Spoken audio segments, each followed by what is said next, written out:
My name is Adam Hansen. I'm a consumer attorney, and today I'm going to talk about auto financing.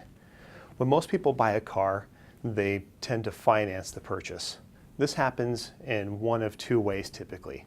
First, a person may go to their own bank and get pre-approved to buy a car. A second, more commonly, a dealer will find financing for the individual. This process starts with the dealer running a credit check for the purchaser to see if they can be approved for the purchase they want to make. As part of this process, you will receive a retail installment contract, which is a long carbon paper sheet that contains all of the financing terms that you're agreeing to as part of this transaction. What the dealer doesn't tell you is that you typically are not approved even though you've signed this agreement. Approval happens when the dealer sells this loan to a bank. Now, occasionally, a dealer won't be able to sell this loan successfully. If this happens, the dealer might try to get you approved at different terms than what you've agreed to.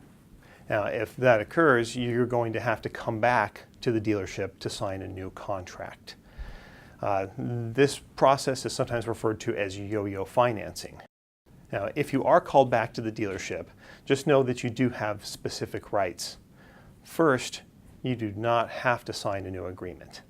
The deal at that moment is dead and you can walk away from that transaction. What that means is the dealer will need to accept return of the vehicle and return all items of value that you exchanged, like your down payment, your trade-in, anything else that may have been part of the deal. That all goes back and everyone gets to walk away from the transaction. Now, the yo-yo process in and of itself is not illegal, but the dealer does have to follow these specific rules or you may have a remedy.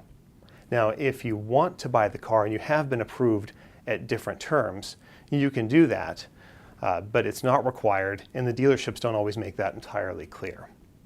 So if you feel like you've been taken advantage of, or if you find yourself in the yo-yo process, I recommend you contact an attorney.